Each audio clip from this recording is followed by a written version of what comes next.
Hello, friends, and welcome once again to another installment of Strange Planet. And if you'd like to get deeper into Strange Planet, why not consider becoming a premium subscriber? It's real easy to do. Just click on the link in the episode notes, strangeplanet.supportingcast.fm, strangeplanet.supportingcast.fm. You gain access to commercial-free listening.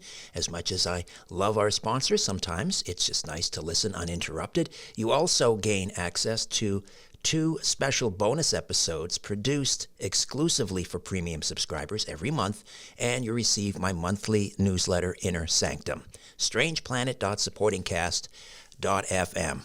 We are going to welcome today a veteran Hollywood publicist, an author, a podcast host, chairman of the Hollywood Disclosure Alliance, and he is also intimately connected with one of our favorite UFO conferences, Contact in the Desert, which is just around the corner, May 30th to June the 3rd. We'll talk about that as well. Dan Harary was born and raised just outside of Asbury Park. Greetings from Asbury Park. Dan is a man of many talents, while best known for his 40-plus years of work in Hollywood as an entertainment industry, a publicist and owner of the boutique Asbury PR Agency in Beverly Hills. Dan is also the author of the popular 2022 Hollywood book, Flirting with Fame. A Hollywood publicist recalls 50 years of celebrity close encounters. Articles about his book appeared in Newsweek, the LA Times, New York Daily News. His second book, After They Came, made an immediate impact within the UFO research community during 2023. And his next 2 books, My Paranormal Life, Supernatural Stories from a Hollywood Insider, will both be released during June 2024, also just around the corner. He's a long-held interest in UFO phenomena, led to his having conceived the Hollywood Disclosure Alliance, which officially launched in November of 2023. Dan serves as the HDA's chairman. The co-founder of the HDA is iconic disclosure advocate Stephen Bassett. With nearly 200 members located around the world, the HDA is a truly unique networking organization bringing together top UFO ET researchers with Hollywood producers and filmmakers.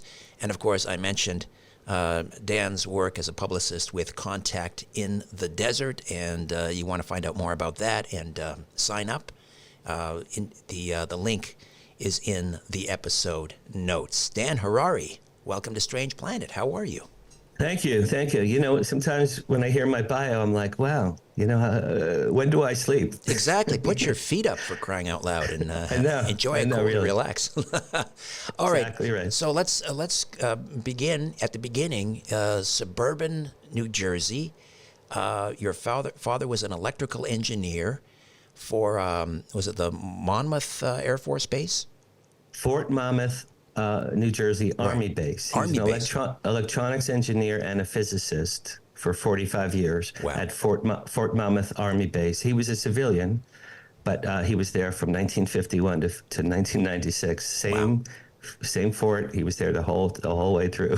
45 years. And you're driving. He's driving you to school. You're like 12 years old. What happened?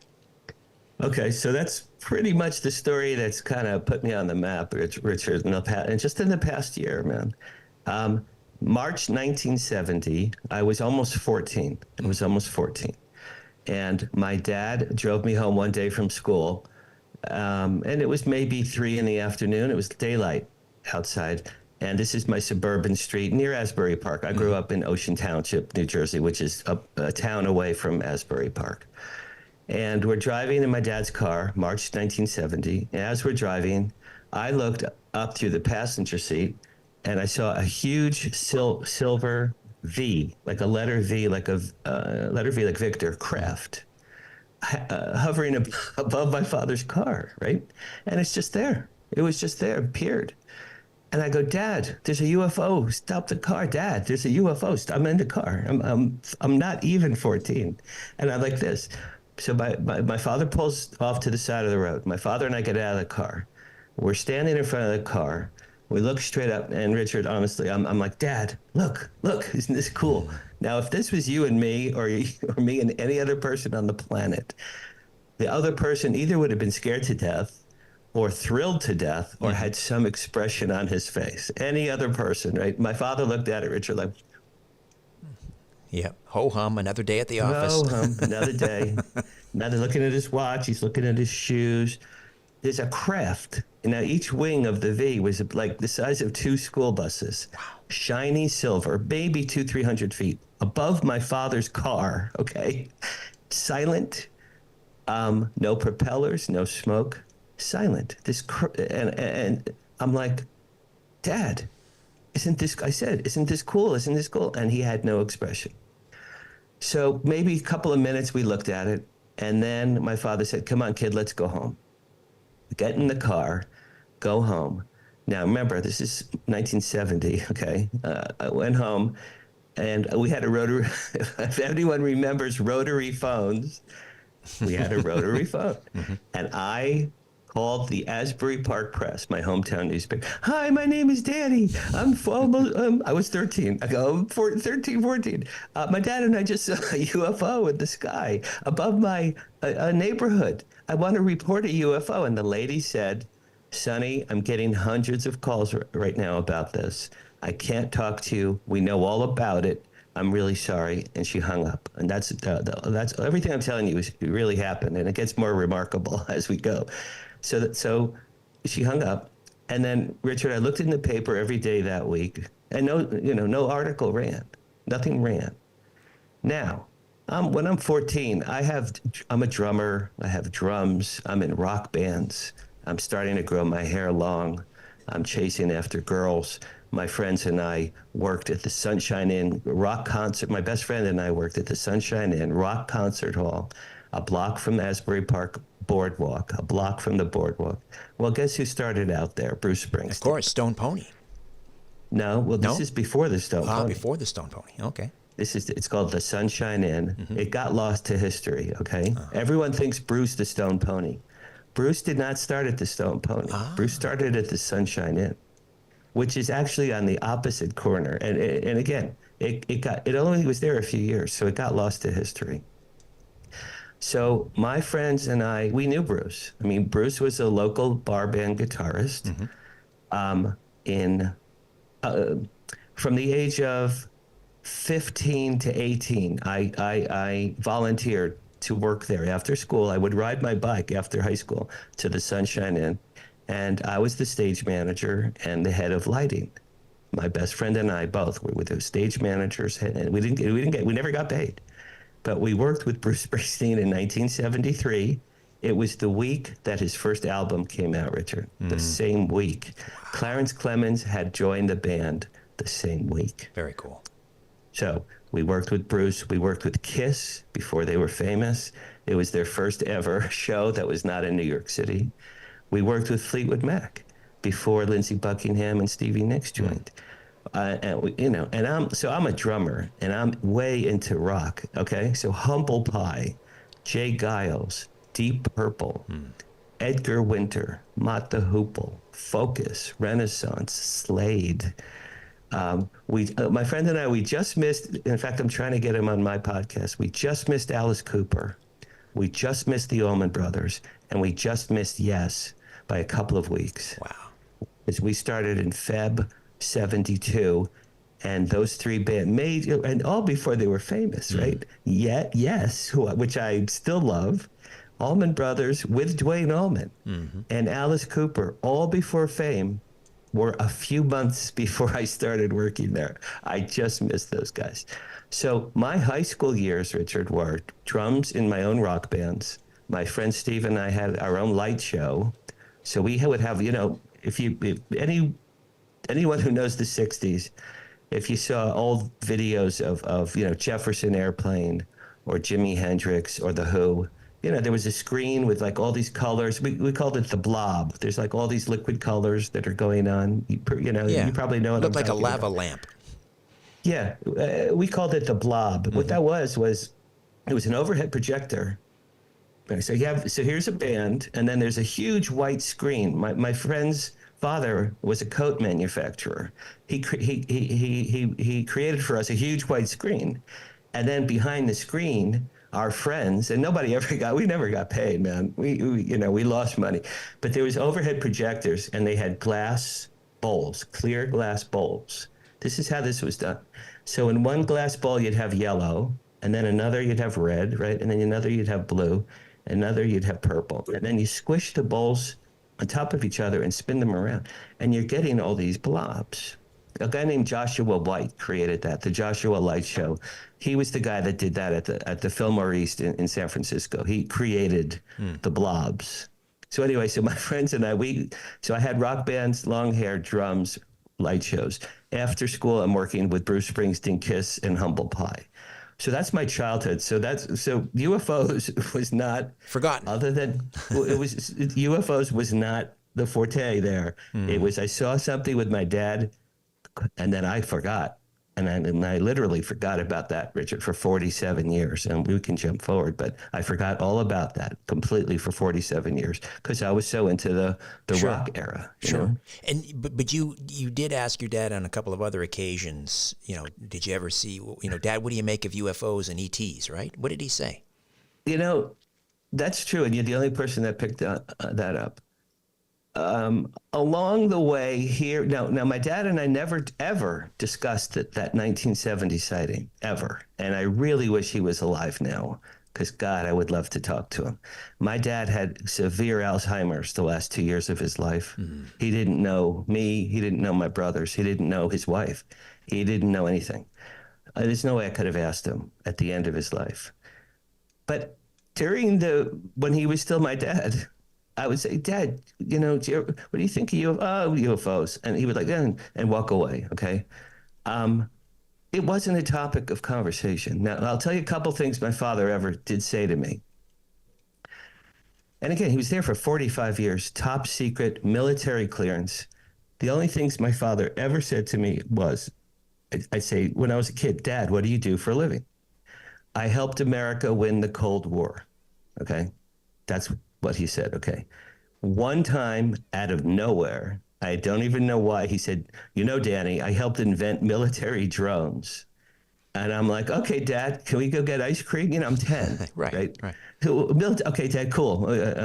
I don't know what that means. I'm watching the monkeys, right? I'm playing the drums for the monkeys. In fact, Mickey Dolenz became a friend of mine 20 years later, and that's a whole nother story. You see my drums. So he helped win the Cold War, okay. He invented military drones. Well, I don't know what that means when I'm 10 years old. And the only other thing, Richard, he ever told me was, we're in the car, and he used to drive me to my drum lessons. He was a great, great guy, man. I invented a drone one time, and it looked like a flying garbage can. I go, oh, yeah? And, it flew over North Vietnam, and it took photos with rolls of film. I go, okay. And then when the film was done, the canisters of film were attached to little parachutes. And the parachutes would come out of the drone and beep, like beep, beep, red beeper signal, so our troops could find them on the ground. And I'm like, okay, Dad, what are we having for dinner? My dad's telling me stuff in the 60s and 70s. I'm a kid, man. I'm a little kid. Okay, so I helped win the Cold War. I invented military drones. I created a drone that looked like a flying garbage can. And UFOs, okay, that's it. Well, he wanted to protect his pension. He wasn't going to risk that. He had a family, right? Exactly right, exactly. People have said to me, how come your dad didn't tell everybody? Pension, the answer is pension, truly. My dad could not wait to turn 65. He retired like the next day, got his pension. He and his second wife moved to Florida. They were very happy there for many, many, many years until he got sick. And there was no way my dad was going to jeopardize his pension. Now, my mother's still alive. My parents were together 25 years. And my mother will turn 90 in October. God bless her. So do you want to jump to 2017, or because other things happened to me along the way? Well, I know that you had a couple of other sightings, one out in California, and then another one in Washington State at the Gilliland Ranch there. Yes, exactly right. Okay, so I'll do this chronologically, and I'll do this quickly so you can get the full picture. So 1970, we discussed. It was just the one time, 5 minutes, and I literally forgot about it entirely. Okay, that was that one. Now we jump to 1998. 1998, I moved out to California in 1980 when I was 24 years old from New Jersey. 1998, I'm now divorced from my wife. I have two very young children. My ex-wife, who we're still friends, she moved to Lancaster, California, which is the high desert. It's about an hour and a good hour and a half, 2 hours east of LA. And it's near Edwards Air Force Base. So keep that in mind. Okay. Okay. So in May 1998, my son Jordan turned 8. And he goes, Daddy, can I have a telescope for my birthday? Telescope. Now, I used to see my kids every weekend. I worked my ass off in Hollywood as a publicist. And man, Friday nights and Sunday nights, I did a lot of driving. And I never missed a weekend with my children. I never, ever did because I love my children. So I got my son a telescope. We went out. May 1998. Now, in Lancaster, in the high desert, the sky is crystal clear. There's no smog. There's no city lights. There's no clouds even. It's the desert. It's wonderful. You see the sky is crystal clear, sparkles. So my son and I had the telescope, whatever it was, $150, whatever it was. And we, you look at Saturn and Jupiter and the moon, and you look at all the cool things. And it was a great father-son. I remember very well. And then when we were going to go inside, and he's in his pajamas. I mean, he's 8 years old. Okay. My daughter was 6 at the time. As we're going to go in, I look up at the sky one last time, and in the far right-hand corner of the sky was sort of an egg-shaped light, yellowish, whitish color. And I just saw it, and I looked at it, and I said, oh, well, that's interesting. And then I watched it, Richard. It went very, very quickly and steadily in a straight line all the way across the entirety of the sky to the left side. And I said, Jordan, look, a satellite. A satellite. Isn't that cool? We're seeing that's a satellite, of course. Okay, so it went all the way there. Then it stopped in place for about 30 seconds. Now, I don't know anything that can stay in place. And I said to myself, that satellite's going to plummet to Earth. Something happened. Something went wrong. It's going to fall. Right? Wouldn't you think that? Sure. It stopped. Then it turned around and it went a straight line all the way back where it came from. And then it disappeared. Okay. Not a missile, not a drone. Well, maybe a drone, actually, in retrospect, but not a missile, asteroid, comet, airplane, helicopter, a spacecraft. Nothing. I didn't think anything man-made could do that. So I said to myself, okay, that's a UFO. I mean, clearly. Now, I've told this story all over the world. Do you know Jimmy Church? Of course. Yeah, a former colleague at Coast to Coast. Yeah. Right. So when I spoke to Jimmy, he said, Dan, you were near Edwards Air Force Base. They test reverse engineered craft there all the time. Mm-hmm. And I said, Jimmy, I think you're right. I believe that was a military man-made thing that they were testing. I really do. In retrospect, I think that was the second UFO. That was in 98. Now we jump ahead in time to 2007. Mm. I went to go to a movie to meet a friend at a movie theater. Right next door to the movie theater was a bookstore. I walk into the book just to kill time, and there's a huge paranormal books section.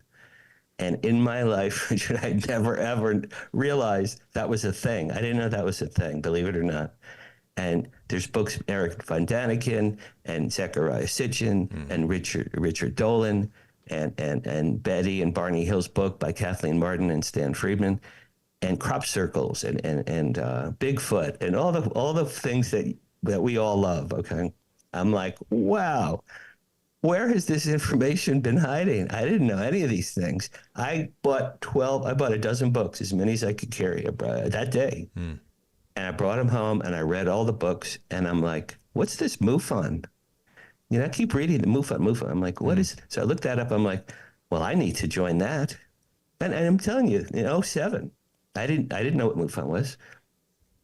I joined MUFON Southern California as a member, and I'm still a member. And my very first MUFON meeting, and I got so lucky, man. My first meeting, the guest speaker was Giorgio Tsoukalos. The very first meeting. Ancient Aliens. This is 2 years before Ancient Aliens existed, the show. So he's Eric Von Daniken's protege, everyone knows. And he did 90 minutes on ancient astronaut theory with slides and pictures and graphs and charts and you know, the Nazca lines and Stonehenge and the pyramids and petroglyphs and cave drawings and Betty and Barney Hill and Travis Walton. I mean, he's doing the greatest hits. Mm-hmm. And I'm literally, Rich, I'm like this. Like tears. Like, I'm like, oh my God. And like light bulbs are, Dan, this is the history of mankind. I'm like, I couldn't believe what I was seeing because it spoke to me instantly, man. I went up at the end. I said, Giorgio, I said, thank you so much for that talk. I said, you just changed my worldview just now. Literally changed my worldview. Cool, man. Thanks. That's what he said. The first time I met him. I've met him many times since then. Did you flash back to 1970 at that point? No, still not. Great question. Not at all. Okay. That was 07. 1 year later, 08. And I'd been going to meetings. They had in those days, they had them once a month. Now they're every few months. In 08, I went to another MUFON meeting. I had a girlfriend then named Barbara, a writer for TV. We went to this MUFON meeting. Now, this time it was James Gilliland. ECETI Ranch. He owns the ECETI Ranch in Washington State. And his ranch is essentially at the base of Mount Adams. And now, Mount Adams was called, when I was there, they told me, Mount Adams, the Indians who used to live on that property used to call Mount Adams the Mountain of Shining Lights. Okay? Because lights have been coming in and out of that mountain for hundreds of years. The Mountain of Shining Lights. I thought that was so cool. Now, when I saw James Gilliland at the MUFON, he was showing still photos and videos of all the UFOs at his ranch. His ranch is a world famous UFO hotspot. Sure. It's been for hundreds of years, but since he's known it, it's been very well known. And he said, people from NASA come, scientists come, UFO researchers come all the time from all over the world. They come and they look, and no one leaves disappointed. And he was showing slides and videos. So I said to my girlfriend, I go, Barbara, we got to go. That year, 08, he had a 3-day open house, July 4th weekend, 08, Friday, Saturday, Sunday, a 3-day open house at his ranch. You had to buy tickets for it, I think maybe a couple $100. And we went. My girlfriend, Barbara, and I went. It was a Friday, Saturday, Sunday. He had a tent on his property during the day. And it was like, and I think Nick Pope was there. I know William Henry was there. I remember him. Guest speakers, and they had films and panels and all about, all crop circles and UFOs and orbs and the pyramids, all the great things. And I'm like, I'm a sponge. So that was during the day. At night, they built a bonfire out in the field. Now, James's ranch is a house where he lives, hundreds of acres of nothing, absolutely nothing, and a mountain, and the mountain range is this. Adams is the same mountain range that Kenneth Arnold saw his UFOs further down. I forget which mountain his was. So during the days with the seminars and the films, and then at night they build a bonfire, and people were playing guitars and tambourines and dancing around the bonfire, and we're looking up. Now, the first night, we're looking up for hours and hours. And, we saw, I actually remember seeing satellites. People would say, what's that? That's a satellite. What's that? Oh, that's the space station. Okay, that's fine. No UFOs. Next day, seminars, lectures, films, second night, fire, dancing, guitars, girls dancing around. My girlfriend was dancing with this other girl in the field, and I took a picture with my digital camera. And when I looked at it, and I have this picture, there were thousands of orbs in this picture. Now, you didn't see that with your naked eye, but in the picture, and I still have that picture, thousands of orbs. And we were like, what is that? Okay, so that was pretty cool. Second night, we're looking up, nothing, hours and hours. And, your neck hurts after, this. After a while, your neck starts to hurt. The third and final day was a Sunday. Lectures, films, panels with Nick Pope or whoever it was. Bonfire, looking up, a couple hours, my neck's hurting, and I'm thinking to myself, there were about 200 people there, and all the cars are right there on the property. So I'm thinking to myself, if I leave right now with Barbara, I get my car keys in my hand. If I leave right now, I can beat the rush, and because it's going to be a traffic jam. That's right. Like leaving the ball game in the 7th inning. Or leaving a rock concert before the last encore. Exactly. Mm-hmm. Richard, I had my keys in my hand. Okay. And I'm looking at my car, and then a craft came out from nowhere over us, jet black, dark craft, a couple 100 feet above us. I couldn't tell you the size or shape, because it was jet black against the black sky. I couldn't tell you. I never, to this day, I've tried to remember I have no idea. It just blocked out the starlight and the moonlight. So it hovered, and we looked up. We're like, okay, what's that, right? What's that? Oh, 200 people.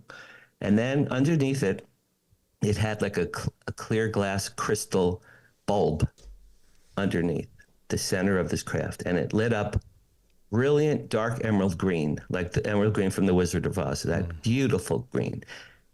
Lit up, and then the light came down and bathed all of us like this. Wow. Flashing. Now, we've all seen the X-Files, when Mulder or Scully were looking up and they're bathed in the UFO light. Well, this was green light that we were being bathed in. Now, I'm looking straight up. We're all being colored by this beautiful, gorgeous light. What I got from that was, hi, hello, we're here. We're sorry we're late. We know you've been waiting for us. We love you. Don't be afraid. Everything's cool. We're in the neighborhood. We wanted to say hello. Love each other, love your brother, be kind to one another, and we'll see you another time. Okay, that's what right. There was no audio. There was no telepathy. I didn't hear voices in my brain, although I have heard voices in my life, and that's my next book. But that was the feeling I got in my heart, and I still feel it to this day. I feel right here. So after maybe 2 minutes, and then it stopped, the light went off. And then it just slowly kind of moved, and then gone over Mount Adams, and it disappeared. Well, I started crying. The people there were crying. We're hugging and kissing. And like, can you believe that? Oh my God, what just happened? Oh my God. Now, I'm telling you, if there are extraterrestrials, that's what that was. That was not a Chinese weather balloon. And that was not a drone that my father built. That was something remarkable. I know it in my heart. I know that was extraordinary, and because it was, we all cried, and I still remember crying. That's how touched I was. That was 2008. Okay. Now we jump forward in time. 2017. 2017, my father passed away in Florida. He was 86 and a half. I saw him before he passed. He didn't know who my brother or I were. And it was the saddest thing probably, and I might even start crying now, but it was the saddest thing that ever happened to me because I loved him very much. So when he drove away with his wife, the wife drove him away, I felt, here's a paranormal story. His wife, my brothers and I never liked her, but they drove away. My dad waved, and they drove away. It was his 86th birthday. He drove away. My brother went to the rental car. I'm standing there just watching my dad, and I swear to you, I heard a voice in my right ear. This is one of the times I've heard a voice that said, Danny, you'll never see your father alive again. Just like that, in my right ear. I turned around and thought it was my brother. There was no one there. And that's a whole other paranormal. We could do that another time. But I'm telling you, Danny, you'll never see your father alive again. Just like that in my right, it's always my right ear. I fell to the ground sobbing. It was the hardest I ever cried in my life. My brother came and he had to help me get into the car. That's how hard I was crying. So my dad passed. I was back in LA. My dad passed in Florida. And I was sad. So a couple days after he died, I went to, this is funny, I went to a deli in West LA, Junior's Deli, to get a pastrami sandwich. And all of this is what I'm telling you is true. Went to get a pastrami sandwich, to be by myself and think about my dad 3 days after he passed. I ordered my pastrami sandwich. I'm sitting at a deli thinking about my dad. And this is God's honest truth. A beam of light or energy, something from above, zapped hard into my head like this. I felt it like bang into my head. and out through my brain and my eyes, like this, like I'm Richard, like I'm looking at you, was projected a hologram in the air. Wow. Maybe, 8 inches, 10 inches in front of my eyes, like this, of the 1970 UFO sighting. Wow. I had with my father. As God is my witness, this is a true story.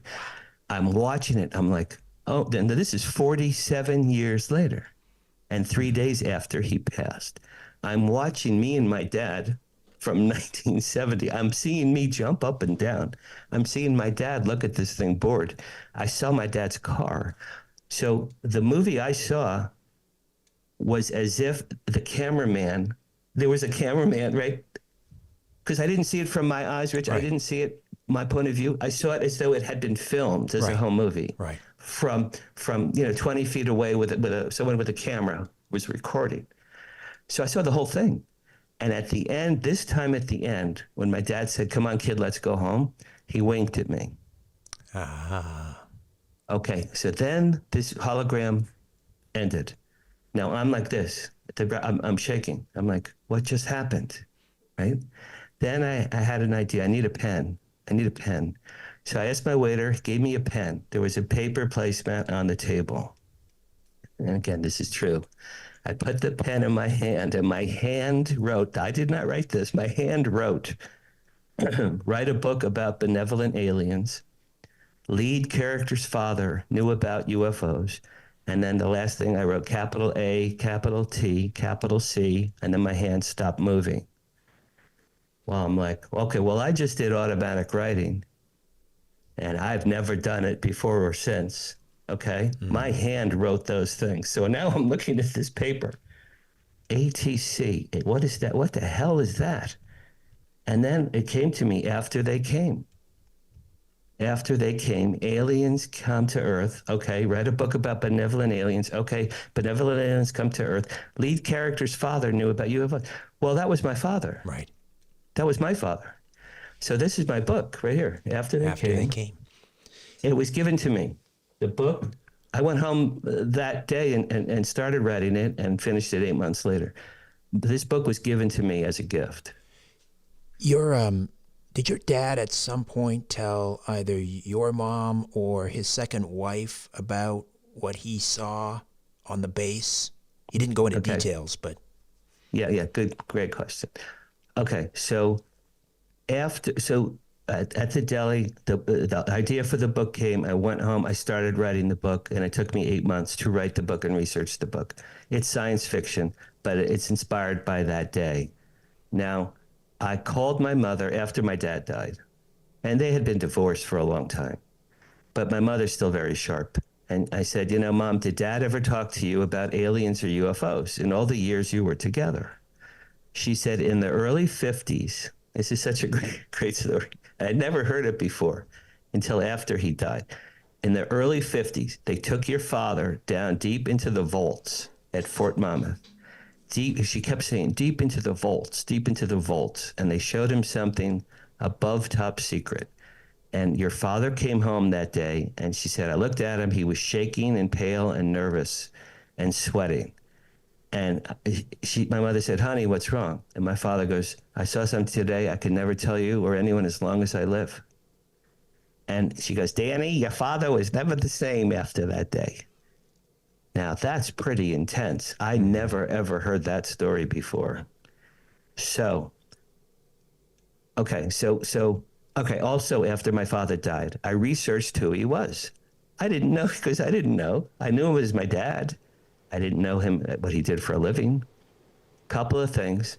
One is I researched Fort Monmouth. Now, Fort Monmouth Army Base, where my dad worked, was a major military base by which genius scientists invented new technologies. Okay. In fact, I just recently learned that they were involved with the Manhattan Project. I never knew that. Well, Werner von Braun went there several times. Okay. We lived across the street from the Deal test site. My dad chose a house across the street from the Deal test site. The Deal test site was the site of 2 UFO events in the 50s. And I always wondered why we lived there. Well, that was one of my dad's testing places was literally across the street. You know, my friends and I would ride the bikes, and it was this huge field that was, you know, do not fenced off, right across the street from my house. And we were like, God, you know, I wonder what goes on there. Well, they tested all kinds of stuff across the street from my house. I never knew that until recently. Okay. Also, after he died, I looked through my old scrapbooks and I found a newsletter profile of my father from 1985. I still have this. A profile of him from his workplace. He had given it to me in the 80s. I never looked at it before. I never read it before. I didn't even know I had it. Till after he died, I found it, and it describes how he is deeply involved with drones and missiles, radars, drones, and laser technologies. He went to White Sands Missile Testing Range my mother said he went there all the time. Okay. And the more recent thing that I just discovered was last June, Stephen Greer gave a 3-hour talk at the Washington Press Club. You know this? Yeah. And in there, Richard, he presented 3 slides of the U.S. military bases that he has proof of that had or worked on reverse engineered alien technology. Okay. So one of the slides was 150 U.S. bases. I have this. Number 51 on Stephen Greer's list, number 51, Fort Monmouth, New Jersey. Okay. Now, let's recap. My dad worked for the Army for 45 years. He was a genius electronics engineer and physicist. I know he worked on drones. I know that for sure. He went to White Sands Missile Testing Range all the time. The Deal test site was across the street from my house. My mother told me he saw something top secret that shook him to his core. He never revealed it as long as he lived. And my father and I saw a major UFO together in 1970. And my father winked at me, okay? Put all those clues together. What do you get? You get the following. My father knew what that was. In 1970, what was ever above his car, he knew what that was. My guess is, here's my guess, it was a military man-made drone in 1970 that incorporated reverse-engineered alien technology because it hovered. It didn't even move, like a butterfly. And then when we drove away, it slowly went over the neighborhood. My father winked at me. Now, what does that mean? That means, Danny, I know what that is. I can't tell you. But, boy, I wish I could. But, yeah, okay, cool. Now, I told George Norrie said, Dan, you know, Danny, he goes, you know, your dad knew what that was. I go, I know, George. I mean, yeah, right? He knew, he had to. He had to have. Of course. And the last part is, when I got that download at the deli for the book, Steve Bassett said, you know, Dan, it sounds like it was an ET experience that you had. And I said, maybe. I said, but you know what? I was so close to my father. I think he gave that to me from heaven. I think my dad gave me a gift, because this book was a gift. It changed my life entirely. Entirely. I think my dad gave me a gift after he passed, and the gift was this book. Wow.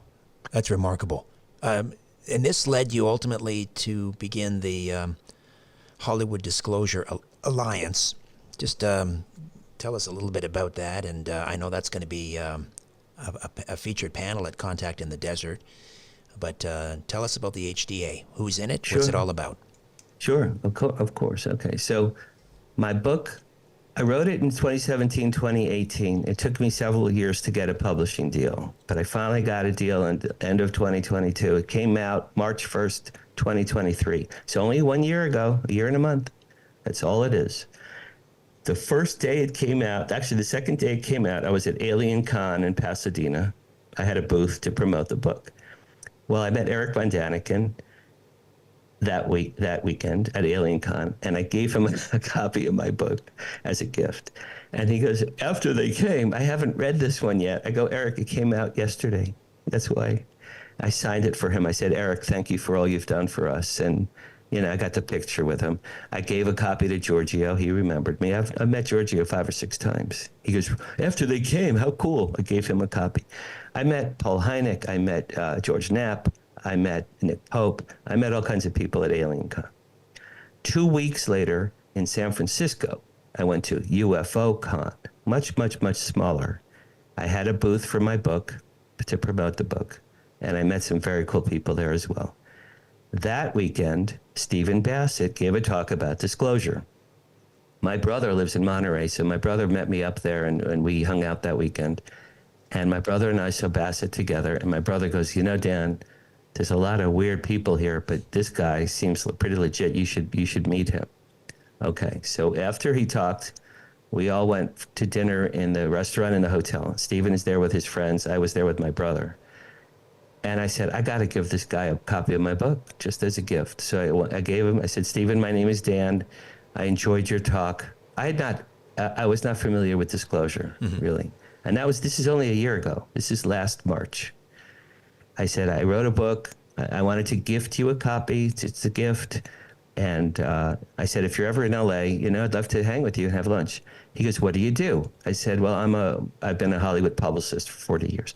He goes, you're a publicist? I need a publicist. He stood up, he gave me his card. I gave him my card. We shook hands. That's when I met Steve Bassett. 2 months later, late March last year, he was in LA. He called, he goes, Dan, let's have lunch. I go, sure. We had lunch in Hollywood. He told me his life story. I told him my life story. And then at the end, Richard, he looks at me, he goes, Dan, what can we do together? And he's another light bulb, man, a light bulb. I just looked at him and I looked up like this and I looked back down. I go, Stephen, we're going to create the Hollywood Disclosure Alliance. I didn't know what it was, didn't know what it meant. I pulled it out of the air, which I've been doing my whole life. I guess perhaps it's a gift. I don't know, but I just pulled it. I'm telling you, I pulled it out of nowhere. He goes, that's exactly right. We shook hands. 4 days later was Contact in the Desert last year. Stephen invited me to be his guest there. In fact, he let me share his room. There were 2 beds, of course, and he let me be his roommate that weekend. Now, I'd heard of Contact for years, and I thought, it's way out in the desert. It's a 3-hour drive. That's too far. I don't want to go. So he goes, Dan, you got to go. You got to go. You want to promote your book? You got to go. Okay, so I went last year with Stephen to Contact in the Desert. Well, he introduced me to everybody. And we were telling everyone, starting with George Noory, we go, George, we're creating the Hollywood Disclosure Alliance. He looked at me, Richard, he goes, Danny, I want to be your first member. Cool. So George Noory said right to my face. Nick Pope, sign me up. Richard Dolan, sign me up. Katie Page, of course, sign me up. Ron Janix, absolutely. Okay, now it was an idea. No logo, no company, no website, no means by which to raise funds. Not even a mission statement? Exactly right. I forgot it. Nothing. It didn't exist. It was the Hollywood Disclosure. That's all it was. And we're signing people up then. So Stephen goes, Dan, we have a tiger by the tail here. He goes, you have no idea what this. I go, I guess so, right? Last summer, last fall, Stephen and we invited everyone we knew that made sense to come together. Now, the Hollywood Disclosure Alliance is a networking group that blends together for the first time ever UFO researchers, experiencers, and disclosure advocates like Stephen with Hollywood. And when I say Hollywood, it means the global entertainment industry, but Hollywood's the better word. Producers, screenwriters, directors, performers. Now, I've been working in Hollywood 40 years. Stephen's been working in the UFO research 30 years. Well, between us, we know a hell of a lot of people. We literally kind of make a joke. We cut and paste our friends and our colleagues. We cut and paste them together. Today, we have 150 members. We're shooting to have 200 this year. We have people all over the world. Among our members, Shirley MacLaine, Thomas Jane, Dee Wallace, all movie stars. Dee Wallace from E.T., of course. Yeah, Dee Wallace is one of my best friends. I worked with her when she was the star of The New Lassie in the 80s. Dee Wallace and I have been friends for 35 years. We have Dave Foley. who people love. Dave Foley, of course, when I was in college, his TV sketch comedy show, Kids in the Hall, was huge, and now they're back. They've Right. reformed it, and he had a UFO sighting, I think it was in 2022 in the LA area. I met Dave. Here's a funny story. Do you know the name Chrissy Newton? Chrissy Do you know Newton. Chrissy Newton? Yes, I think She writes for the Debrief. Yes, And she was the publicist last year for Contact in the Desert. right. She and I. That's Micah met, Hanks, the debrief. Yeah, Micah Hanks. Yeah. Right, exactly right. She and I met, I think it was in January. We met here in LA. We had dinner. I represent Musso and Frank, the famous Hollywood restaurant. The oldest. It's my biggest client for 5 years. So I invited her to dinner. Somebody said, "Hey, you should meet Chrissy." Okay. We had dinner at Musso and Frank's. We fell in love with each other professionally because she did Contact last year for PR. I'm doing it this year. I said, Chrissy, you and I are two unicorns. There is no one else in North America that I know of that has ever done PR for UFO people. She was absolutely correct. We're the only two unicorns of our kind.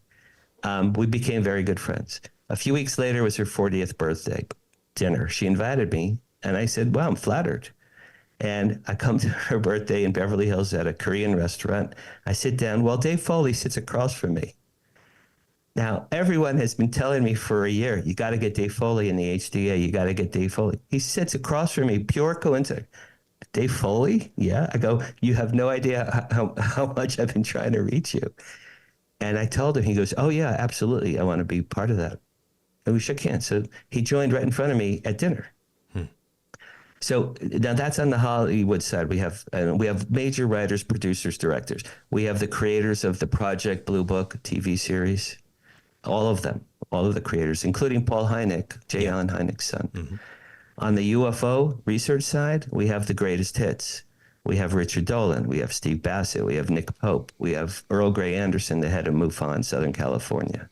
Katie Page, Jason Martell. Whitley Strieber joined recently. You'd have to look at the list on our website, but it's just a remarkable list of people. HollywoodDisclosureAlliance.org. And that'll be a panel. The HDA will be a panel at Contact in the Desert, contactinthedesert.com. And I believe your panel is on June the 2nd. Exactly right. June 2nd, 2:30. I will be the moderator. So the panel is myself moderator, is Thomas Jane, Dee Wallace, Dave Foley, Steve Bassett, Serena DC, and Michael Mazzola. Now, Serena and Michael are award-winning documentary filmmakers.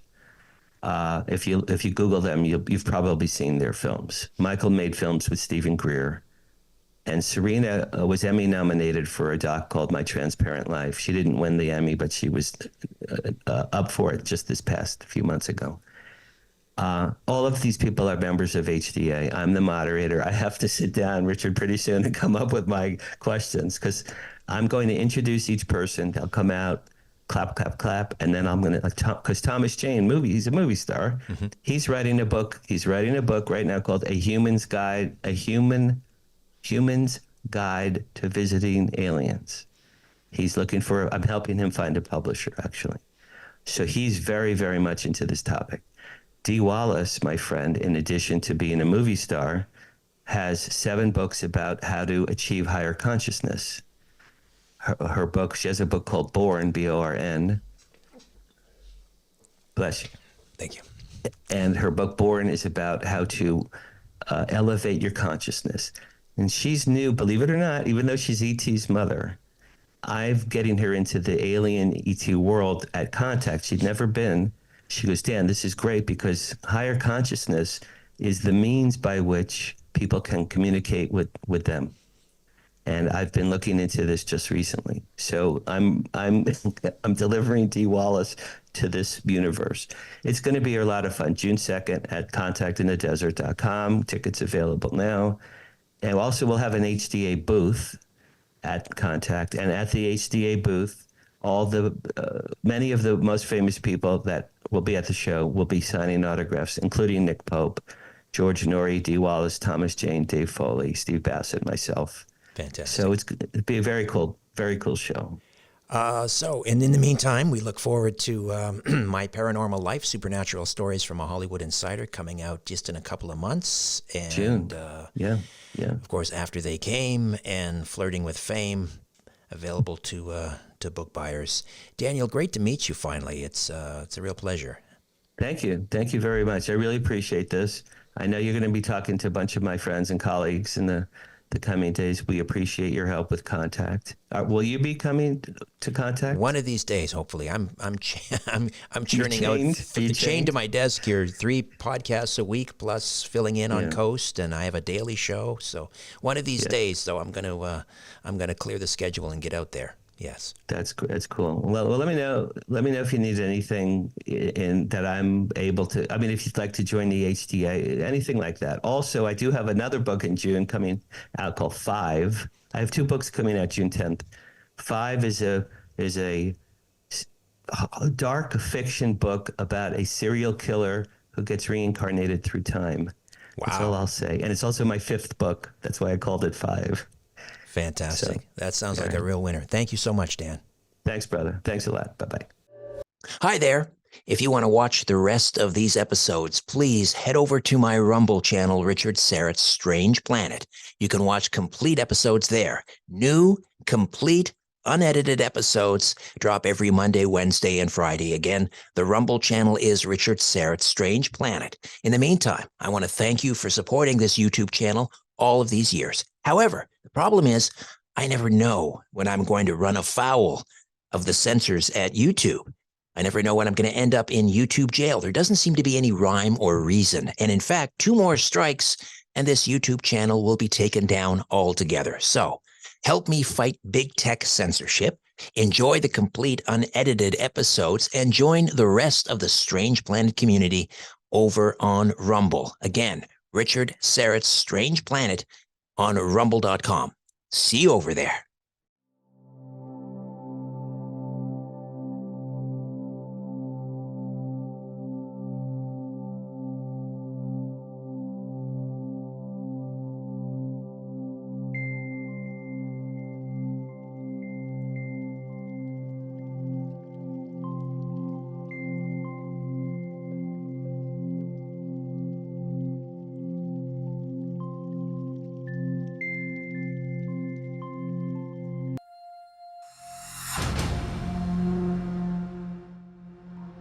Hello, friends. Welcome yet again to another installment of Strange Planet. And if you'd like to get a little deeper into Strange Planet, you could be a premium subscriber. And it's real easy to do. Just click on the link in the episode description, strangeplanet.supportingcast.fm, strangeplanet.supportingcast.fm.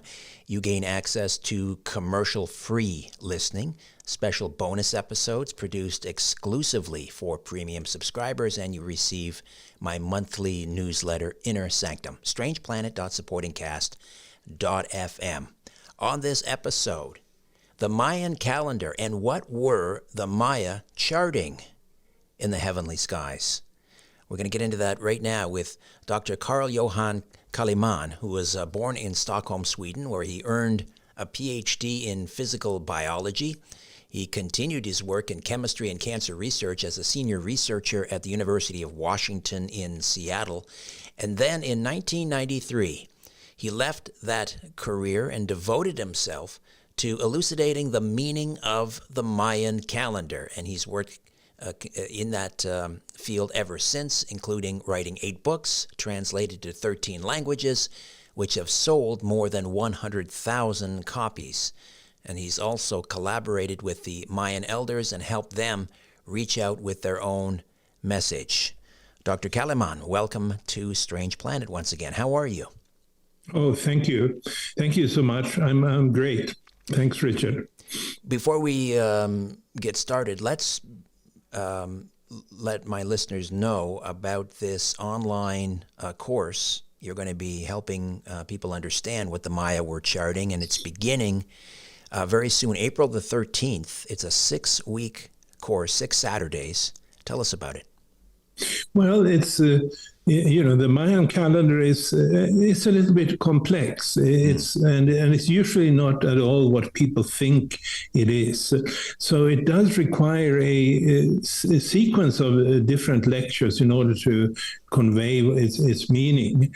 That will include talking about the Maya and their history, talking about the so-called sacred calendar of 260 days, but then also looking at more up at time that is quantized, kind of quantum time that the Maya were charting. And then it goes into the history of humanity and also to what may come next, what's likely to come next based on what we know from the Mayan calendar. I should mention as well some of your book titles: The 9 Waves of Creation, Quantum Physics, Holographic Evolution, and the Destiny of Humanity, Quantum Science of Psychedelics, the Pineal Gland, Multidimensional Reality and Mayan Cosmology, the Mayan Calendar and the Transformation of Consciousness, the Global Mind and the Rise of Civilization, the Quantum Evolution of Consciousness, the Living Universe, the New Theory of Origins, Explaining Consciousness, the Big Bang, Fine-Tuning Dark Matter. These are just a few of the titles. So let's, I know it's a very complex topic, trying to unravel what the Mayan calendars were all about. First of all, there's a long count calendar. How many iterations or different types of calendars are we talking about? Yeah, to be honest with you, I think we're coming close to about 100. I could probably count 100 if I sat down, and some people have tabulated it to get that. But that gives a false impression of things being just hopelessly complex. They are not that complex because many of these calendars are connected, in the same sense as our own calendar now is the yearly calendar is connected to the monthly and the weekly calendars. In the same sense, the Mayan calendars are connected to each other. And but they had different purposes. Clearly, they were obsessed with time and calendars. So, for instance, there are only 4 known books from their ancient times, and all these books are calendars. And I suspect that all the other books were calendars, even those that were burned or destroyed otherwise. The long count calendar, I call it usually the 6th wave, because that's also part of a system of calendars that are clearly interconnected. But the long count got a lot of attention, and rightly so, a couple of years ago. And it was really the calendar that they used to chart their own history by means of.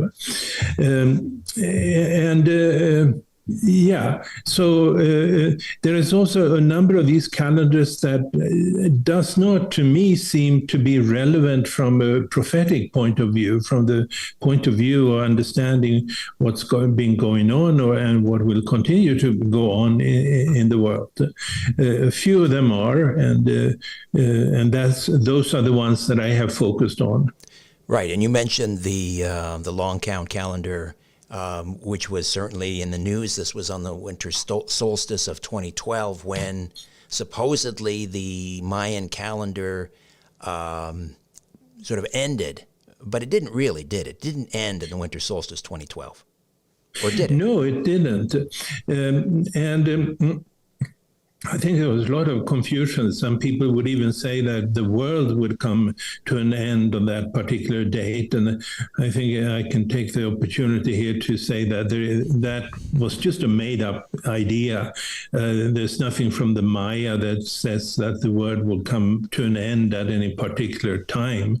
And in fact, then they still have dates in their inscriptions. For instance, in Palenque, they have inscriptions descriptions that talk about some event that will happen 4100 AD, in other words, way into our future, meaning that they didn't see this as the end either of the calendar or of the world. So the actual calendars, they were used, if I'm not mistaken, by a number of Mesoamerican groups, not just the Maya.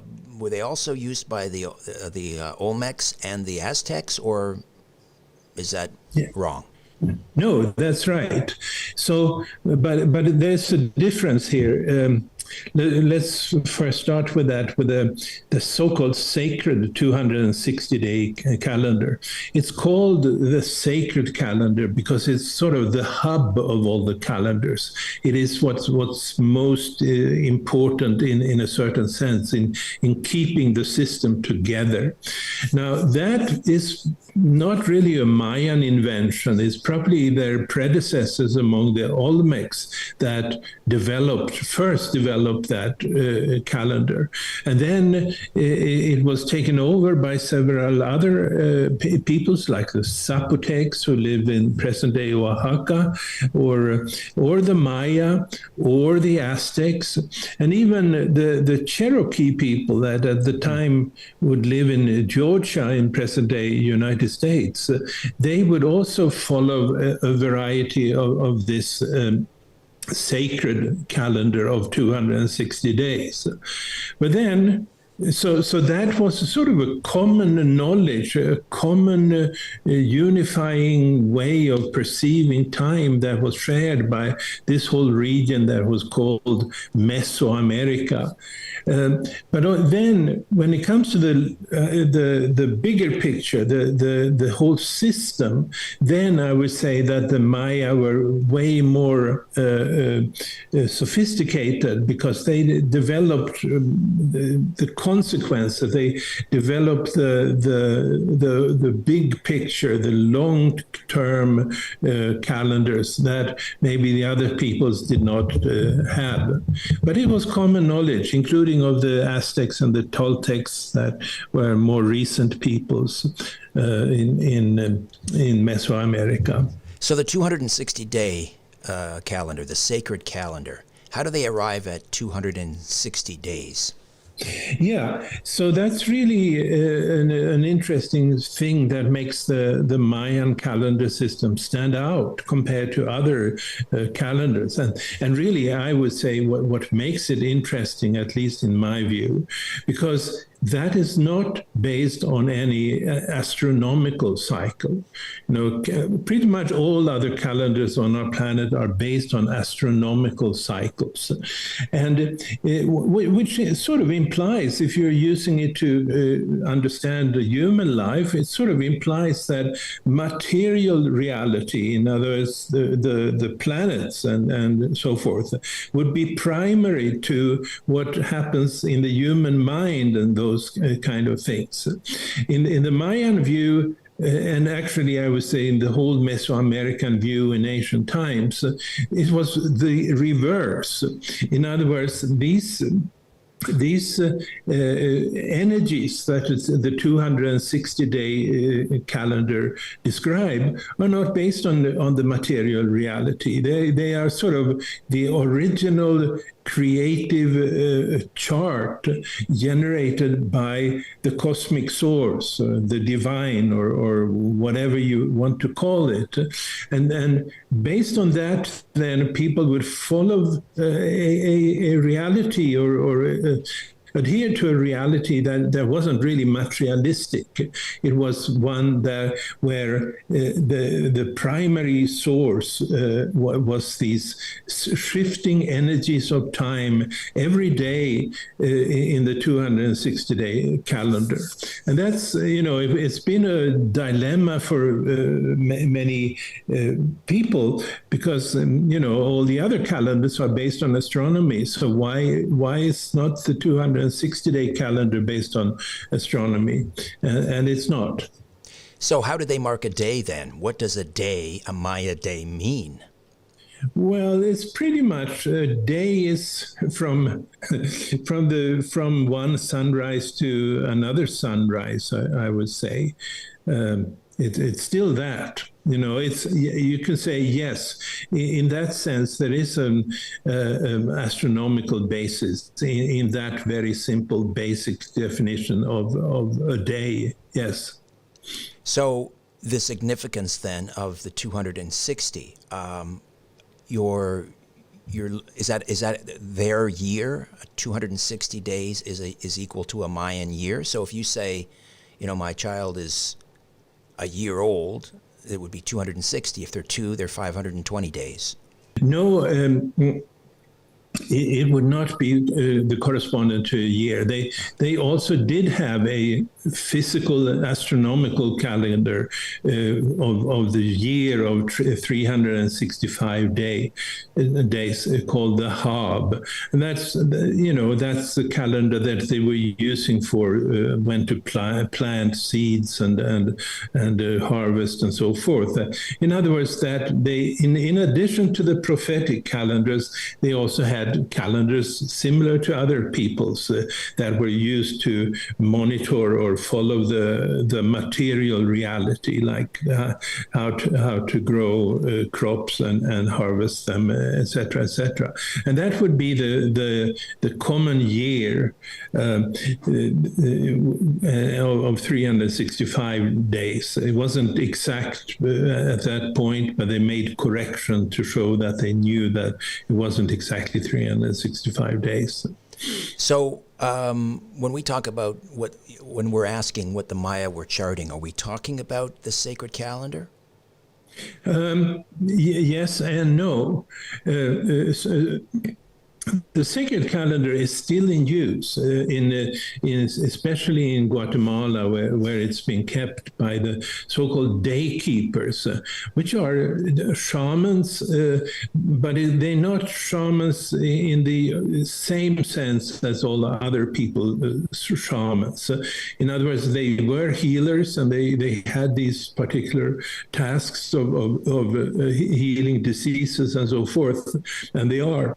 But at the same time, they were also responsible for maintaining the sacred calendar. And that's a kind of a task that is a little bit different from what shamans in other cultures would have. And as part of that, then, they would do divination using the sacred calendar. But they would also, for instance, when the child is born in a family there, they would take note of what was the day when the energy of the particular day that person was born in. And then they would tell the parents, and so the parents would know what to expect of this child and how best to rear it into adulthood, so to speak. So they kept track of this sacred calendar and used it in their shamanic roles as day keepers. Dr. Kellerman, we'll take a quick time out, back with more of our conversation on the Mayan calendar. What were the Maya charting? And just a reminder, a 6-week course, 6 Saturdays, beginning Saturday, April the 13th. You can register at calleman.com, CALLEMAN.com, and learn the basics of the Mayan calendar and what we may do to prepare for the future. The link is in the episode notes. Just click on that. It'll take you right there. Back with more of our conversation right after these. Hi there. If you want to watch the rest of these episodes, please head over to my Rumble channel, Richard Syrett's Strange Planet. You can watch complete episodes there. New, complete, unedited episodes drop every Monday, Wednesday, and Friday. Again, the Rumble channel is Richard Syrett's Strange Planet. In the meantime, I want to thank you for supporting this YouTube channel all of these years. However, the problem is I never know when I'm going to run afoul of the censors at YouTube. I never know when I'm going to end up in YouTube jail. There doesn't seem to be any rhyme or reason. And in fact, 2 more strikes and this YouTube channel will be taken down altogether. So help me fight big tech censorship Enjoy the complete unedited episodes and join the rest of the Strange Planet community over on Rumble. Again, Richard Syrett's Strange Planet on rumble.com. See you over there.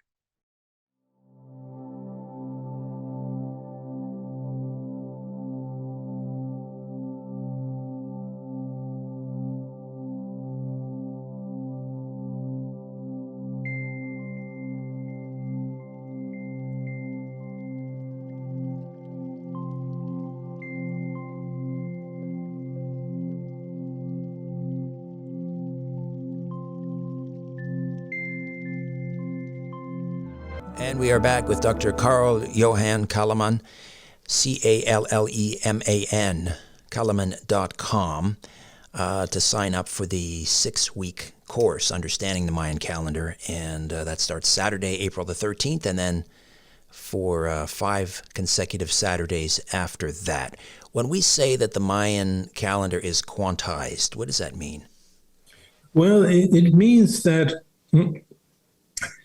for instance, one of the important aspects of quantum physics is the nature of quantum leaps, that some phenomena can just jump from one level to another instantaneously without going through a lengthy process of change. It just instantaneously moves from one state to another. It's the same, for instance, with the Mayan calendar. The daily energies that I just mentioned, they're not transiting slowly from one of them to another. It makes a quantum leap.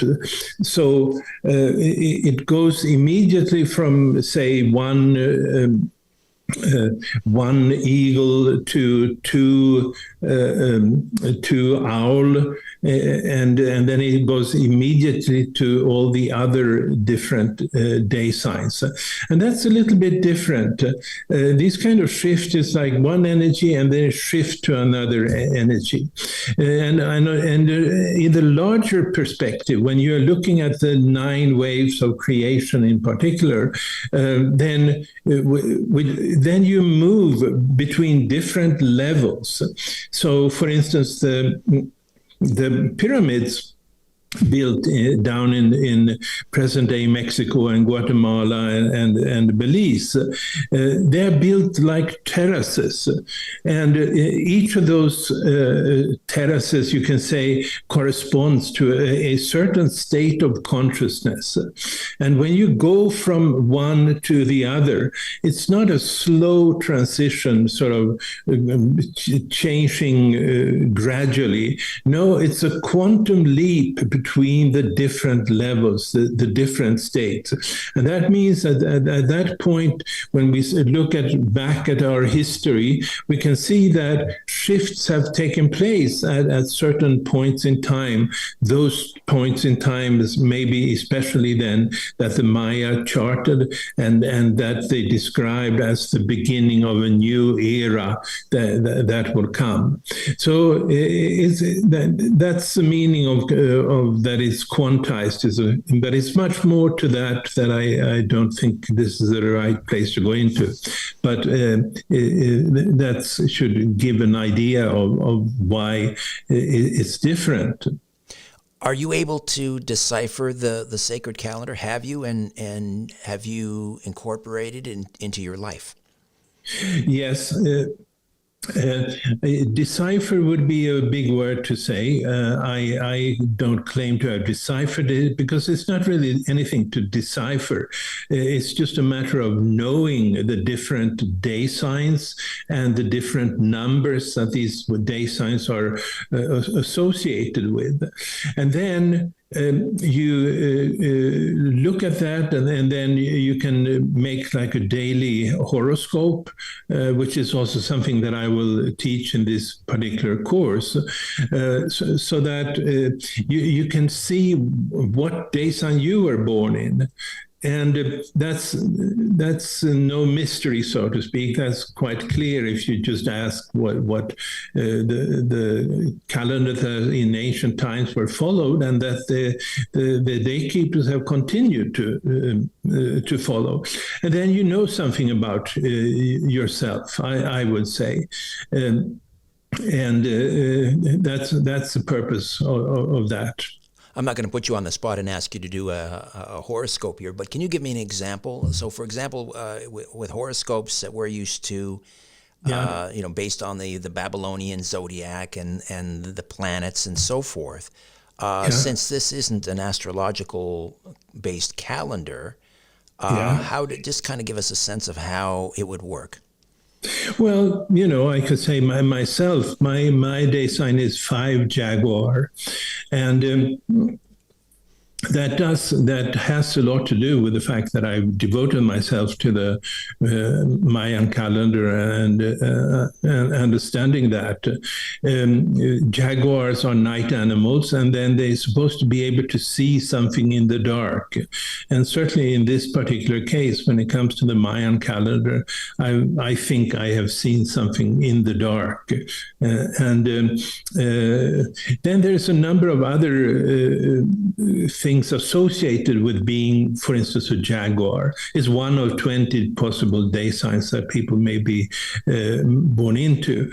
And then there are also potential pitfalls. You must pay attention to certain things in order to live a good life. If you're a jaguar, for instance, a jaguar is supposed to be somebody who just turns up and disappears, and I could really relate to that, at least as an early point in my life, that I was somebody like that it was so hard to make a grasp of, to strongly connect to, so to speak. But that comes, you can see that's what a jaguar does. It just appears and then it goes away, the animal. There are certain aspects of these day signs that the symbols that are used for that you can see and easily transpose into the people that are born into that. So 5 Jaguars, excuse me, Dr. Kellerman, but is there a corresponding date on our calendar that you can determine what day sign you are? Yes. So there's a number of different calculators available on the internet today that immediately can calculate for you your day sign of birth. All right, and that day sign comes with a number of attributes, as you say. So 5 Jaguar, you're a night person, you somewhat elusive, let's say. And there are 20 such day signs. Yes. All right. So you mentioned consciousness a number of times. Did the Mayans understand consciousness in a different way from the way that we do, if we even understand it? Yeah. Well, that is actually kind of an elusive term. I think there's been so many definitions around, and the term is not, as far as I know, used by the Maya, and so we don't really know how they looked upon it. But I would say that they were probably much more thinking that everything is alive, everything is conscious, and I think we can gather that from their mythologies and their deities that they worshipped, but really they have not left that behind. You have to, when you study the Maya, I look upon it as my task to sort of translate their worldview and what they knew from their prophetic calendars, to translate that to a modern worldview that becomes more accessible and understandable. Otherwise, it becomes quite tedious to go through all their ancient descriptions.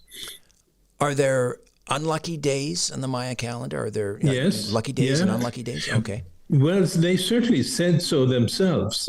There are books. There's something called the books of Chilam Balam, actually meaning the books of the Jaguar prophets, which are not so old. They're like 500 years or so.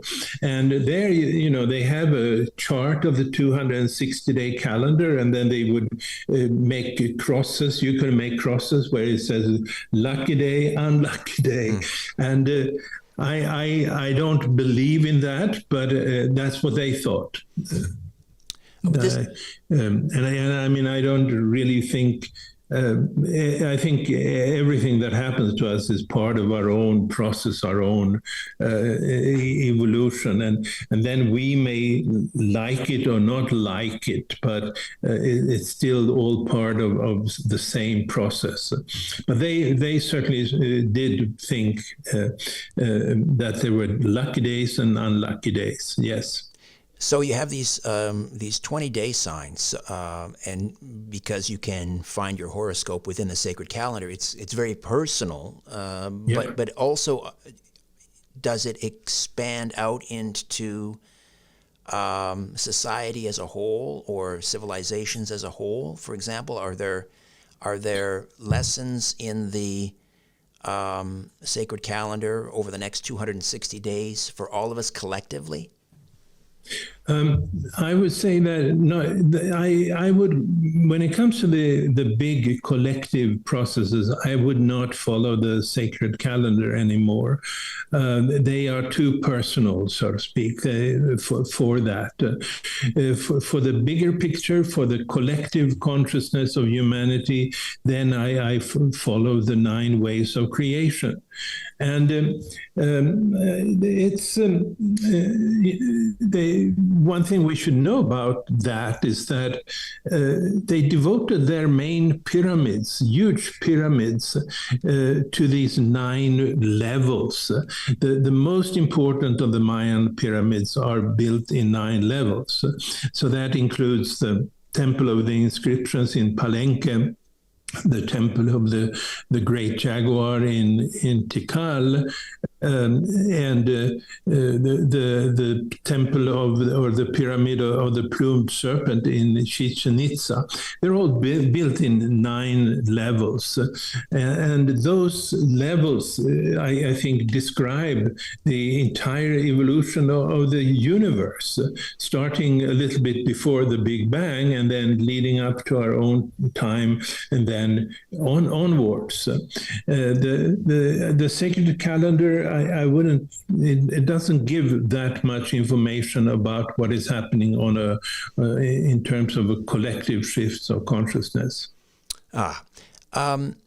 With so many Mesoamerican or Mayan artifacts, we see the image carved or painted of the plumed serpent. Can you talk to me about the plumed serpent? What was it, and what is the significance? Yes, it's. I think it's a fantastic phenomenon. It's all people all over the world, I think, in ancient times worshipped the serpent in some form. So, for instance, in Australia, they have the rainbow serpent.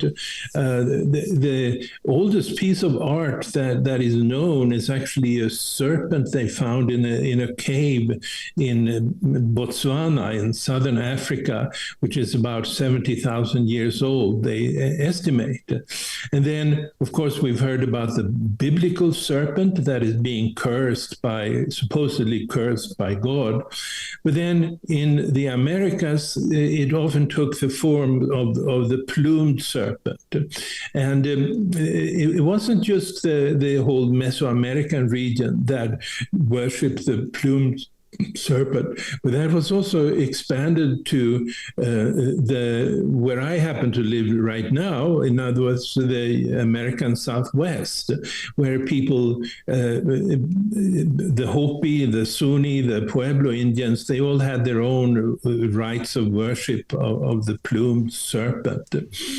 And the world's one-time biggest pyramid, the one in Cholula in Mexico, that later were destroyed by the Spanish and made into a cathedral, but it still was the world's largest pyramid at the time, was dedicated to the plumed serpent.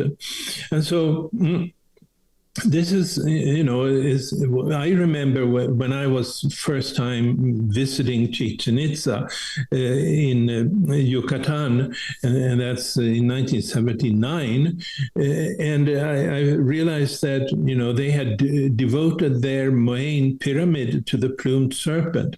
It was very hard for me to understand. I mean, I couldn't wrap my mind around the fact that these people that have built this and created this culture had looked upon a serpent or a snake as the highest deity. It turns out, though, and what I have come to conclude based on a number of things, is that this is just a kind of macrocosmic quantum wave.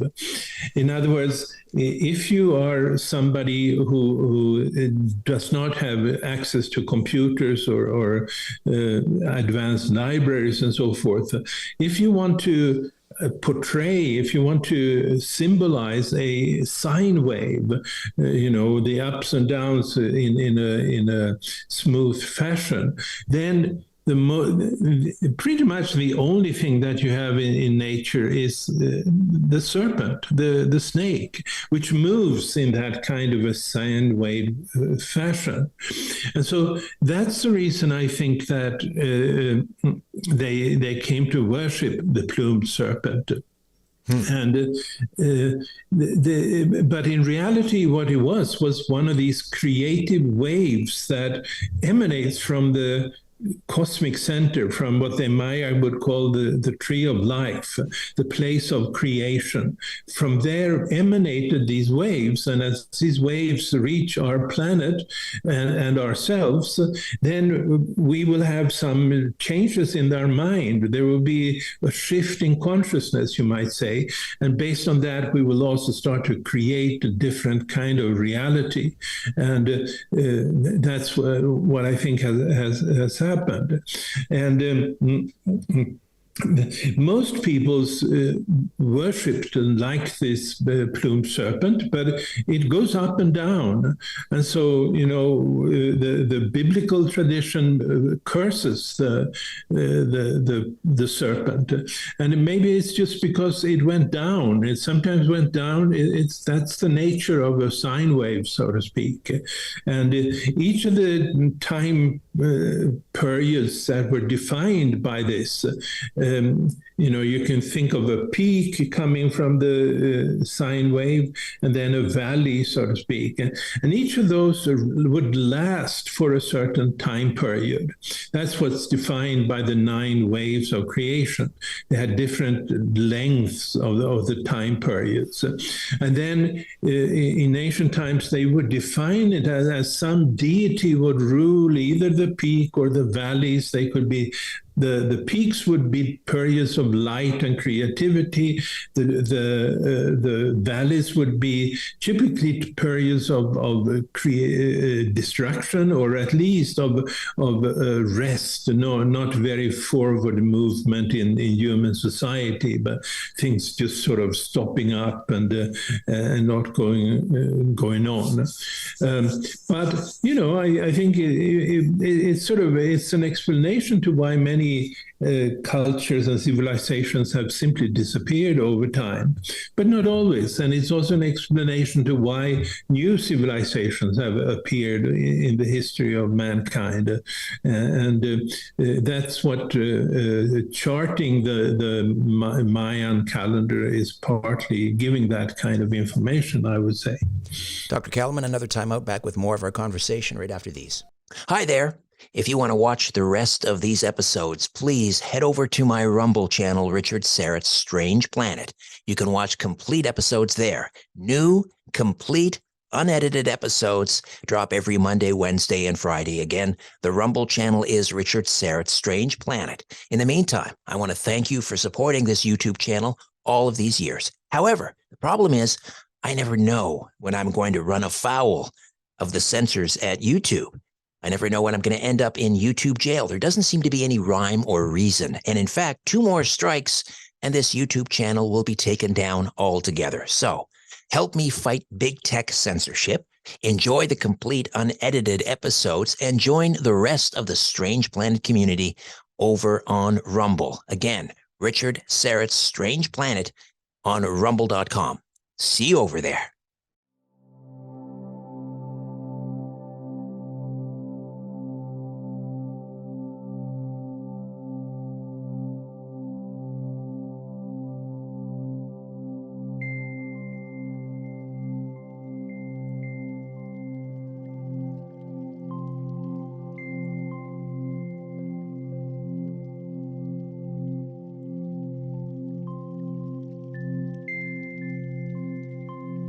And we are back with Dr. Carl Johan Kalaman, the author of The Living Universe, the new theory of origins, explaining consciousness, the Big Bang, fine-tuning dark matter, the evolution of life and human history. About, what is it, 9 books now? Is it 8 or 9 books? Eight books. All right. 8 books, yes. The Purposeful Universe, the 9 Waves of Creation, Quantum Science of Psychedelics, the Mayan Calendar, and the Transformation of Consciousness. And if you want to understand the basics of the Mayan Calendar, Dr. Kalaman is conducting a 6-week course starting Saturday, April the 13th, and then 5 consecutive Saturdays after that. And you can sign up for that course, register at kalaman.com. The website link is in the episode notes. So we were talking about the serpent, the plumed serpent or the feathered serpent in Maya civilization, also referred to as Quetzalcoatl. So are you saying that Quetzalcoatl was not an actual deity or a god? Or a physical entity? It was metaphorical. Well, we're getting into things where the human language becomes kind of constraining and limited. I would say that I understand why they had a whole range of other connotations associated with Quetzalcoatl. Quetzalcoatl, that's the Aztec name of the plumed serpent. What should I say? Sometimes it's portrayed then as a serpent, and I think that is you can call it a metaphor for a quantum wave of consciousness. But sometimes it's also symbolized, especially maybe in the Aztec sources, as some kind of a god, and a god that has a range of different attributes. Sometimes they would also talk about human beings or certain priests as having the name Quetzalcoatl. For instance, there is a famous Toltec person, Tipiltzin Quetzalcoatl, who sort of apparently brought a lot of novelties and new crafts and so forth to the Toltec community, and he was also opposing to the human sacrifices that they had in this particular time. But then he was chased away by an opposing opposing priesthood, the priesthood of Tezcatlipoca, who was the deity of darkness. The Tezcatlipoca was sort of the opposite of the deity of light, which was Quetzalcoatl. But then they would give him the name Quetzalcoatl as an added name. And the way I look upon that is that, well, he was somebody that carried the message and the change in consciousness that was associated with this wave movement. So in that sense, you could talk about a human being as being a manifestation of Quetzalcoatl. But I think ultimately, most basically, it's sort of a cosmic creation wave but a wave that does influence how the consciousness of people, how they look upon reality, etc., etc.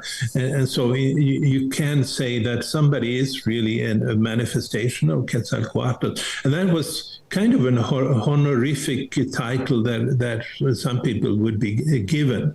And Quetzalcoatl also had a day sign in the sacred calendar. It was 9 winds, because you can talk about these effects that the waves had. You can talk about those as winds as well as with waves. But it was 9 of them, because that's the 9-storied pyramids, because that's what they describe the evolution of consciousness by means of the waves that are coming from the cosmic center. Incidentally, we were talking about day signs of Quetzalcoatl. I did my conversion on there's a Mayan calendar converter. My day sign, because I was born January 12th, 1964, it says here, Lord of the Night, G7. Does that make sense? Yes, that adds another, adds another. If you give me, I can check. You said when are you born? January 12th. Okay. 1964. There we go. January 12th, 1964, and you're born in Toronto? I was born in Brantford, not too far from Toronto. Yeah. No, okay. Well, I would say you're 3 lizard. 3 Kan. That's what, and it's not just I would say, it is what the Mayan elders would say if you call them up in Guatemala. What you may refer to as the Lord of the Nights there is another calendar.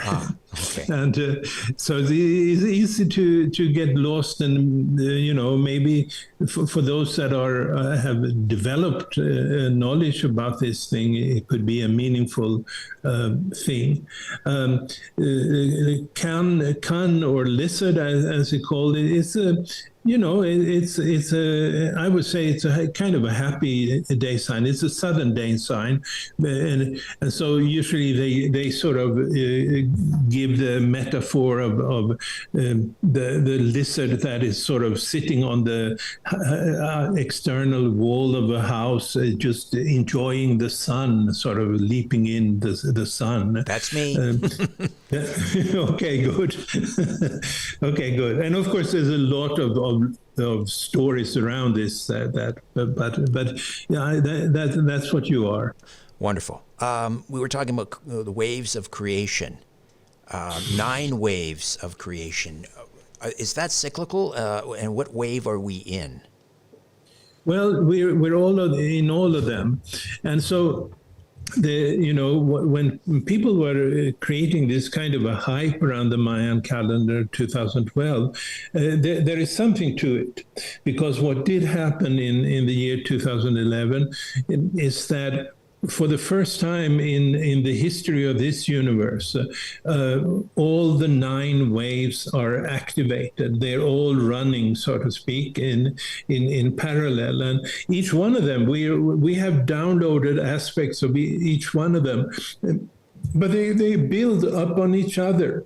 So when in ancient times, again, when the shaman kings would be performing ceremonies, they would typically then climb the staircase in the center of the pyramid, and then they will go up to the top of the pyramid where they perform some ceremonies.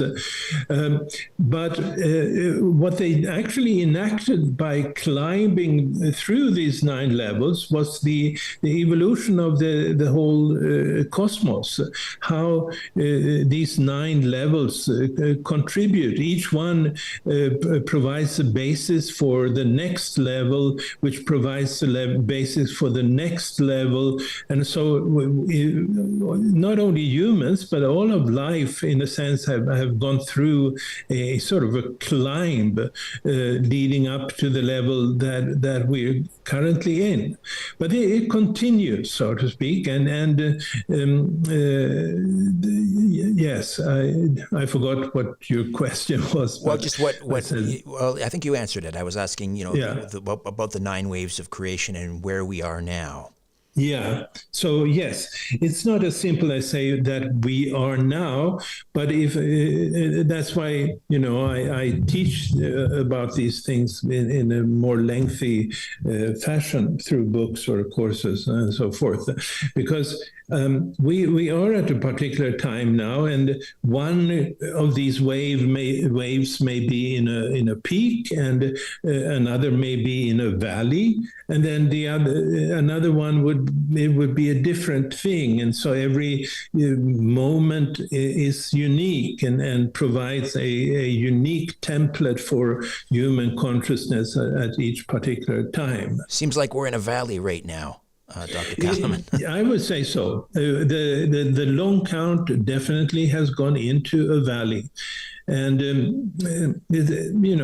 mostly when you study history, you find that the valleys have been the times of dark ages. But it's not just bad, so to speak. But yes, certainly it's been we who lived through that, we're continuing to live through that transition that happened in 2012. That before that, the long count was in a peak, and people were feeling that everything moving forward, new things all the time, and we've had this feeling that kind of the humanity were unstoppable. There were certain problems here and there, but now it's people don't have that feeling that it's just to move on and there will not be any problems. We have gone into on the level of the long count. We have gone into a dark age that will last for a long, long time, for 400 years about. But and some of the aspects is that suddenly we have had pandemics, we have the kind of industrial kind of warfare that we haven't seen for a long time, and we have the threats of a much more acute threat of global warming, and we have the threats of an end to democracy, which is a very real threat that the world will be facing. But having said that, and it does provide, I think, an explanation to some people who have noticed that people have changed over these past 10 years or so. It's also people that have changed. I mean, most of these changes, they may seem, some of them, like global warming, may seem like an external thing, but overall, it's our mind that has undergone a change because of these waves. And but I also want to say it's not just.